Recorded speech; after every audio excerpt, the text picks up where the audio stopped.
Good afternoon everyone, সবাই কীরকম আছো? আশা করছি খুব ভালো আছো, সুস্থ আছো। এদিকে আমরাও ভালোই আছি। আজকে হচ্ছে রবিবার, আর হচ্ছে রবিবার মানেই বুঝতেই পারো যে মাছ মাংসের রান্নাবান্না। তোমরা তো যারা প্রথম থেকে আমার ব্লগ দেখছো তারা জানোই যে রবিবার মানেই মাছ মাংসের রান্নাবান্না। তো এখানে সমস্ত কিছু নিয়ে বসে পড়েছি আমি। পেঁয়াজ, রসুন, আলু, তারপর হচ্ছে বেগুন, বাবা এনেছে মাংস, আর তার সাথে এনেছে বাটা মাছ। তো রান্না হবে বাটা মাছের ঝোল, তার সাথে হবে হচ্ছে মাংস, আর মা হচ্ছে করেছে কি ঢ্যাঁড়স আলু ভাজা বা ভেন্ডি আলু ভাজা বলতে পারো। তো এগুলো কাটাকাটি করছিলাম, তো মা আবার বটিটা নিয়ে মাছ কাটতে গেল। তো আমি আলুটা কেটে জলে ভিজিয়েছি, আর পেঁয়াজটাকে কেটে জলে ভিজিয়েছি, না হলে পেঁয়াজের খুব বেশি হচ্ছে ঝাঁঝ হয়। এইভাবে আমি দুটুকরো করে আগে জলে ভিজিয়ে রাখি, রসুন ছুলতে থাকি। রসুনও কিছু ছুলেছে, এই দেখো কিছু রসুনও ছুলেছি। তো মা গেল বটি নিয়ে। আর হচ্ছে আমি এখন করব কি বলো তো, মশলাটা করে নেব, সময় নষ্ট করব না। এদিকে আবার হচ্ছে নাইটি ভেজানো আছে, সেগুলো ধুয়ে দেব, মশলাটা করব। তারপরে তো আরও কত কাজকর্ম আছেই। ওর বাবা বসে আছে ঘরে, বিছানা তোলা হয়নি। তো ঘরে আমি হচ্ছে ব্লগটা শুরু করতে চাইলাম, তোর বাবা বলছে বাইরে যাও বাইরে যাও, যেহেতু ফ্যানটা অফ করেছি সেই জন্য বলছে বাইরে যাও। তো ঠিক আছে, বাইরেই চলে আসলাম। বাইরে এসেই তোমাদের সাথে কথা বলছি। তো চলো কাজবাজ শুরু করি। গতকালকেও তো ভ্লগ করিনি, সেই জন্য আজকে ভ্লগ শুরু করে দিলাম। এদিকে শিলিগুড়িতে এসেছে আজকে মোদিজি, আমাদের প্রধানমন্ত্রী মোদিজি এসছে। তো সেই মোদিজিকে দেখতেই বাবা ঝটপট করে খাওয়া দাওয়া করে বেরিয়ে গেল। এই সামনেই আমাদের এখান থেকে, খুব একটা দূরে না, তবে প্রচুর ভিড় হবে। এর আগেও একবার এসেছিলো, তখনও প্রচুর ভিড় হয়েছে। তা আমি তো যাব না, ওর বাবা হয়তো গেলেও যেতে পারে। তো চলো তোমরা ব্লগটা দেখতে থাকো, আশা করি আজকের ব্লগটা তোমাদের ভালো লাগবে। সারা ছাদ তো ফাঁকাই, নাইটি দুটো ধুয়ে আগে দিয়ে গেলাম, তারপরে আর কি ধুতে পারবো জানি না। ওইদিকে হচ্ছে মশলা করলাম, মশলা করে আসলাম, মায়েরও মাছ কাটা হয়ে গেছে। এইবারে গিয়ে আমি পেঁয়াজ কুচি করব, বাকি রসুন যেটুকু লাগে সেটুকু ছুলবো, আর হচ্ছে ওই মাছের ঝোলের আলু বেগুন এগুলো করব, তারপরে গিয়ে ঘরে ঢুকবো, বুঝলে? চলো যাই, নিচে যাই। তোমরা তো জানো যে আমারও এই বিস্কিটের প্যাকেট ওই সমস্ত এক জায়গায় জমানো থাকে। তো রবিবার হলে ওর বাবাকে দিয়ে দিই, একটা টোপলা বেঁধে ওর বাবা হচ্ছে ফেলে দিয়ে আসে। যেখানে সেখানে ফেলা উচিত না, তাই না? তো রাস্তার ধারে যে বড় ডাস্টবিন রাখা থাকে সেখানে ফেলে দিয়ে আসে। আরও একটা কারণ যেটা হচ্ছে কি, ওর বাবাকে পাঠানোর, না হলে না এই বিছানা ছেড়ে উঠতেই যাবে না, একটু ফোন দেখবে, একটুখানি টিভি দেখবে। তা আমার তার বিছানাটা পরিষ্কার করা হয় না সময় মতো। তো সেই জন্য ওকে পাঠিয়ে দিই, দিয়ে ওই সুযোগে আমি কিন্তু করে নিই বিছানাটা।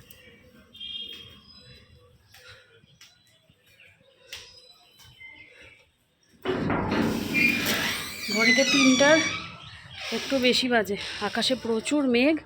এই যে এক দু ফোঁটা বৃষ্টি পড়ছে, আমি পাশের বাড়ি থেকে শুনলাম, পাশের বাড়ির বউটা বলছে বৃষ্টি পড়ে বৃষ্টি পড়ে, সেই জন্য ঝটপট করে চলে আসলাম ছাদে। এই যে নাইটি দুটো নিয়ে নিই, শুকিয়ে গেছে, আর আমার স্নান হয়ে গেছে, দেখেই বুঝতে পারছো। ওর বাবারও স্নান হয়ে গেছে, মা ভাত বাড়ছে, এখন ভাত খাবো। তোমাদেরকে দেখানো হয়নি, এই একটা জিনিসও ধুয়ে দিয়েছিলাম। এই মেয়ের হচ্ছে এই কী বলবো আর, স্কার্টটা প্রচুর রং উঠেছে, রং উঠে না, সাদা জায়গাগুলো পুরো নীল নীল হয়ে গেছে, একটু কোমরটা ভেজা। যাই হোক, একজন আন্টি বলেছ তোমার সিঁদুর পরা দেখতে ভালো লাগে, এই যে সিঁদুর পরে নিয়েছি। আর এটাকে রেখে যাব না নিয়ে যাব বুঝতে পারছি না, নিয়েই যাই, বারান্দায় দিয়ে রাখবো, তাই না? দেখো মানুষ একটুখানি শপিং করতে বেরোবে, আজকেই লাস্ট রবিবার, পয়লা বৈশাখের আগে এরকম অবস্থা। আমিও ভেবেছি একটু বেরোবো, কিন্তু এরকম হলে আর কী করে বেরোবো। আসছি। বাইরে বৃষ্টি ভালোই শুরু হয়ে গেল, আর আমরা এখানে খেতে বসেছি। একটুখানি বৃষ্টি দেখা যাচ্ছে, তোমরা ক্যামেরায় দেখতে পাবে না। এই হচ্ছে বাটা মাছের ঝোল। বাটা মাছটা আজকে একটু বড় বড়, তাই জন্যে কাটা হয়েছে। বাটা মাছের ঝোল আলু বেগুন দিয়ে, তার সাথে সকালে হয়েছিল ওই যে ঢেঁড়স আলু ভাজা, আমি একবার খেয়েছি সকালের ভাতে, শশা, তার সাথে লেবু, এখানে রয়েছে মাংস, খাসির মাংস। ওর বাবাও বসে পড়েছে খেতে, তার সাথে এই যে বই দেখছে মোবাইলে। ভালোই বৃষ্টি শুরু হয়ে গেল, যাব মার্কেটে। এই সমস্ত কারণের জন্যেই হয়তো আমি ঠাকুরের কাছে একটা মেয়ে চেয়েছিলাম, জানো তো। আমার বরাবরই শখ ছিল, মানে যখন দেবলীনা পেটে ছিল আর কি, তখন আমার ইচ্ছেই হতো যে আমার যেন একটা মেয়ে হয়। আর ঠাকুর কিন্তু আমার ইচ্ছে পূরণ করেও দিয়েছে। আবার দেবলীনার পরেও ভেবেছি যদি কখনো হয় আমার সেকেন্ড বেবি, তখনও যেন আমার মেয়েই হয়। আমি এটাই চাইতাম মনে মনে। যাই হোক, তো এসে দেখো ভেবেছি একটুখানি বেরোবো। তো বলছে, "মা আসো তোমাকে একটু সাজুগুজু করিয়ে দিই।" তো ও আমাদের সাথে যাবে না, ও যাবে অন্যমার বাড়িতে। আর ৩ জনা মিলে তোমাদের বলেছি যে বাইকে অসুবিধেও হয় মার্কেটের মধ্যে দিয়ে।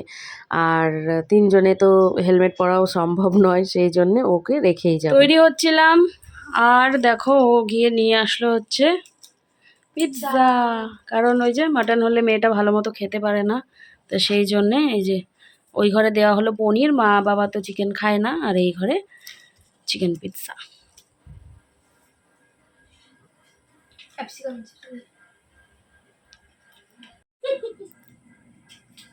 দেখো মা ক্যামোফ্লাজ হয়ে গেছে, মাকে দেখা যাচ্ছে না, মনে হচ্ছে মা ওখানেরই এক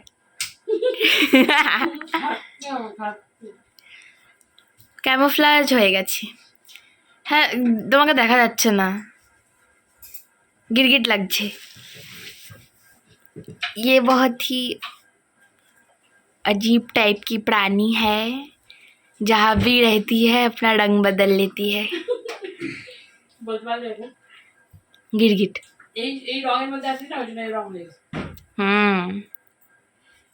वाओ। এই দেখো বাড়ির গেট দেখে বুঝতেই পারছো তোমরা যে এটা হচ্ছে আমার বাবার বাড়ির গেট। তো মেয়েকে রেখে দিলাম, দিয়ে এবারে আমরা দুজনে কিন্তু যাব। আর মলগুলো এমন জায়গায় যেখানে পার্কিংয়ের সুব্যবস্থা নেই, মানে গাড়ি রাখার, বড় গাড়ি রাখার ব্যবস্থা ঠিকঠাক মতো নেই। সেই জন্য বাইক নিয়েই যাব। গাড়ি আর আজকে বের করা হয়নি। আর বিশ্বাস করবে না গো, এত ভিড় আজকে মলগুলোতে, যে মলেই যাচ্ছি মানে আমি যে দেখে শুনে একটা জিনিস নেব মনে হচ্ছে মাছের বাজার, এরকম অবস্থা। পা রাখার জায়গা নেই। দেবলীনার বাবাকে তো কয়েকটা ধাক্কা দিয়ে চলে গেছে জানো। তো এই মলটাতে অনেকদিন আগে গেছিলাম, মানে আগে যেতাম আর কি। তো মানে প্রায় কয়েক বছর হয়ে গেল যাওয়া হয় না। ওই নতুন একটা দুটো মল খুলেছে, সেখানেই যাওয়া হয়। তো ভাবলাম যে দেখে আসি কীরকম কালেকশন কি দেখবো বাবারে বাবা, এত ভিড়। তো যাই হোক, সেরকম কালেকশন পছন্দও হয়নি আমার, জানি না মানুষে কি কিনছে। ওই কি বলবো আর, মানে ভুলভাল সমস্ত জামা কাপড় ছিল আর কি। তো যাই হোক, মানুষের সেখান থেকেই পছন্দ করে কিনছে, আমার পছন্দ হয়নি আর ভিড়ের চোটে আমার ভালোও লাগেনি, সেই জন্য আমি বেরিয়ে এসেছি। এসে চলে আসলাম আবার সেই রোজ যেখানে যাই, মানে প্রায়ই যে মলে যাই সেই মলে আর কি। কেনাকাটা হয়ে গেল, এই যে ব্যাগ, এখন যাচ্ছি বাড়িতে। মেয়ে তো আমাদের সাথে আসেনি, মেয়ে রয়েছে বাড়িতে, তোমাদের দেখালাম যে মেয়েকে ওই বাড়িতে রেখে এসেছি। তো এখন বাড়িতে যাব। কিনেছি হচ্ছে টুনির জন্য একটা জামা, মিষ্টুর জন্য একটা কুর্তি, আর বাবার জন্য একটা গেঞ্জি, এটাই। আর কারোর জন্য কিছু কেনাকাটা নেই। ওর বাবার ওইদিকে ফোন এসছে।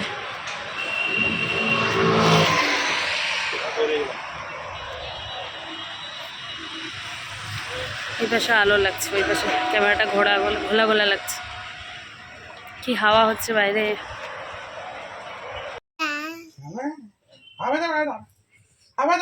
ক্যামেরা দেখছো না, হাসি।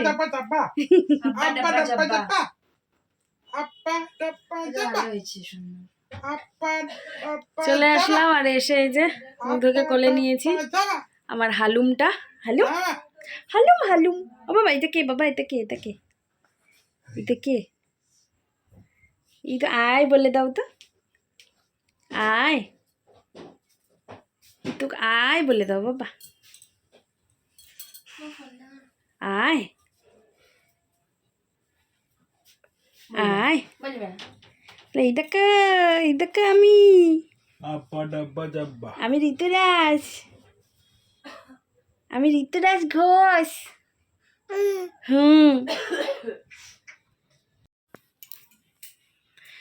চলে এসেছি বাড়িতে। আজকে না খুব তাড়াতাড়ি বাড়িতে চলে এসেছি, কারণ কি বলো তো, ওই যে দাদাদের সাথে আমরা ঘুরতে গিয়েছিলাম, তো সেইখানে তো দেবলীনার জন্মদিন ছিল, তোমরা দেখেইছিলে।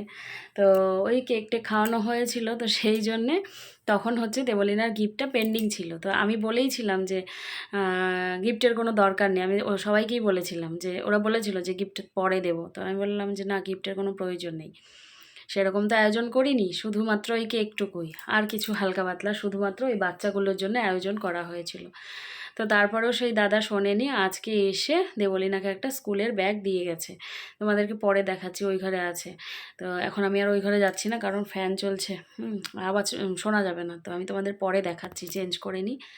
আর দোকান থেকে নিয়ে আসলাম আটা, আর হচ্ছে কিছু খুঁটিনাটি জিনিস যেগুলো লাগবে আজকে। আর মাংস যেহেতু হয়েছে, রুটি তো আমাকে করতেই হবে। আর যেটা কথা হচ্ছে, টুনি মিষ্টুর যে জামা এনেছি সেই জামা দেখানো হয়নি, মা যদি দেখায় তোমরা মায়ের ভ্লগে দেখে নিও। আর বাবার গেঞ্জিটাও তোমাদের দেখানো হয়নি। যাই হোক, তোমরা তো যারা আমার ভ্লগ দেখো তারা তো মায়ের ভ্লগ দেখোই, তাই না?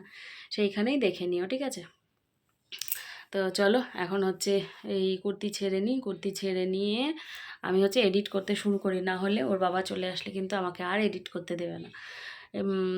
এর আগেও বলেছিলাম মনে হয় তোমার, এই সেই গল্প টল্প করে টোরে আমাকে এডিট করতে দেরি করে দেবে, জানো? এই হচ্ছে বিষয়। তো চলো, যাই হোক, পরে আসছি। ওই মা ডাকছে, শাশুড়ি মা ডাকছে। এই দেখো, তোমাদের বললাম ব্যাগটা দেখাচ্ছি, এই হচ্ছে ব্যাগ। যখন কেনে দাদা হচ্ছে ছবি পাঠিয়েছিল দেবলিনার বাবার হোয়াটসঅ্যাপে, একটা ব্লু কালার আর একটা হচ্ছে পিঙ্ক কালার। তো মেয়ে মানুষ বুঝতেই পারো, সেই জন্যে এই পিঙ্ক কালারটা আনতে বলেছিল, তো এই যে পিঙ্ক কালারটাই এনে দিয়েছে, বেশ সুন্দর। এই যে স্কাই ব্যাগ, বেশ ভালো ব্যাগটা। আর কথা হচ্ছে নতুন ক্লাসের জন্য নতুন ব্যাগ চলে আসলো দেবলিনার। যদিও ওদের স্কুলে অ্যালাউড নেই, ওদের স্কুলে হচ্ছে স্কুলেরই ব্যাগ নিতে হবে। তো স্কুলেরই ব্যাগ স্কুলে নিতে হবে, এটা টিউশনে নিতে পারবে আর কি। এ হচ্ছে কথা। কীরকম হয়েছে তোমরা জানিও। লিনার বাবা বলছে সবসময় তো রুটিই করো, আজকে একটু পরোটা করো না, মাংস দিয়ে পরোটা দিয়ে খেতে ইচ্ছে করছে। ও পরোটা চায় মাঝে মাঝেই, তবে খুব একটা আমি ওকে করে দেই না, ওই প্লেন রুটিই করে দিই। যাই হোক, আজকে একটুখানি ওর কথা রেখে একটু পরোটা বানিয়েই দিলাম, পরোটা দিয়ে মাংস দিয়ে খেলাম। আর মেয়ে তো সবসময়ের মতো রুটিই খেয়েছে, ও তাও আবার ধোয়া রুটি। তো এই যে গল্প করছিলাম তিনজনা মিলে, তো গল্প করতে করতে দেখি মেয়ে আবার আমাকে একটুখানি মাথা চুল টুল একটুখানি এই করে দিচ্ছে, আরাম করে দিচ্ছে আমাকে। তো ও না এরকম, ওকে জোর করে বললে পরে কখনো করবে না, আবার এসে নিজে নিজেই করতে থাকবে। আবার দেখো কানেরটা দেখাচ্ছে তোমাদের, ব্যথাটা একটু কম আছে তো এখন, সেই জন্যে। আমি বলেইছিলাম ওকে যে সোনাটা পরে নিলে ব্যথাটা কমতে শুরু করবে, তো এখন দেখতে পাচ্ছ হাসি কমতে শুরু করেছে। তো যাই হোক, মাঝে বলছিল আর করব না মা, এখন আবার যখন ব্যথাটা কমছে তখন বলছে যে আরেকটা করবো। আমি বললাম, না এটাই তোমার লাস্ট, আমি আর তোমাকে করতে দেবো না। এই দেখো আবার একটুখানি তেলও দিয়ে দিল, শেষে তেল দিয়ে আবার চুলে আবার বেনুনিও করে দিল। কত ভালো লাগে না বলো তো? খুবই বিধ্বস্ত লাগছে দেখে, তোমরা হয়তো বুঝতে পারছো, শিং মাছের মতো এদিক দিয়ে সুর বেরিয়ে আছে এরম করে। যাই হোক, আজকে হচ্ছে কি বার? আজকে সোমবার। আর এখন ঘড়িতে প্রায় ওই একটা মতো বাজছে। তো ওইদিকে আমি ওই ভ্লগ শুরু করে দিয়েছি, মানে সোমবারের ভ্লগটা শুরু করে দিয়েছি। আর এটা হচ্ছে আমি গতকালকের জন্য করছি, মানে তোমরা এই যে ভ্লগটা দেখছো এটার জন্য করছি, রবিবারের ভ্লগের জন্য। কারণ গতকাল রাতে এমন তিনজনা মিলে গল্প করছি, গল্প করতে করতে অনেক রাত হয়ে গেছে। আর তারপরে আবার আমি গল্প করতে করতে মশারি টাঙিয়ে নিয়েছি, তারপরে আর ভেতরে কথা বলতে ইচ্ছে করলো না। তো ভাবলাম যে ঠিক আছে, না হয় আগামীকাল সকালেই আমি ব্লগটা না হয় শেষ করব। তো যাই হোক, তোমরা তো এতক্ষণ ধরে ব্লগটা দেখে এসেছো যখন শেষ অবধি, তো আমার একটুখানি বক বক শুনেই নাও। যেটা বলার ছিল তোমাদের, যে পয়লা বৈশাখের কেনাকাটি তো কমপ্লিট। আর পয়লা বৈশাখ মনে হয় বুধবার নাকি, বুধ না বৃহস্পতিবার জানি না, আমি ঠিক মনে পড়ছে না আমার এই মুহূর্তে। তোমরা একটুখানি কমেন্ট করো তো কোন দিন। তো পয়লা বৈশাখ মানে একটা আবেগ, তাই না? আর আমরা কিন্তু জানতাম ছোটোবেলা থেকে যে একটা সাদা হচ্ছে ওই হাঁস মুরগিওয়ালা টেপ জামা হবে, এটাই হচ্ছে আমাদের পয়লা বৈশাখের জামা, তাই না? আর ছেলেদের হবে স্যান্ডো গেঞ্জি বা একটা হাফ প্যান্ট। কিন্তু এখন আর সেই সবে এসে মানে থামেনি আর কি, এখন হাইফাই ব্যাপার হয়ে গেছে, পারলে এখন পয়লা বৈশাখেও মানুষ বেনারসিই কিনে নেয়, এরকম অবস্থা। তো যাই হোক, চলো এই ব্লগটাকে এখানেই শেষ করছি। দেখা হচ্ছে পরের ব্লগে, মানে সোমবারের ব্লগে। আর সোমবারটা না হয় সোমবারেই বলবো এখন আমি কি করব কি না করব। তো দেখা হচ্ছে। তোমরা সবাই খুব ভালো থেকো, সুস্থ থেকো, আর খুব আনন্দে থেকো। যারা যারা নতুন বন্ধু দেখছো তারা তারা চ্যানেলটিকে সাবস্ক্রাইব করে দিও, ঠিক আছে? চলো, টাটা।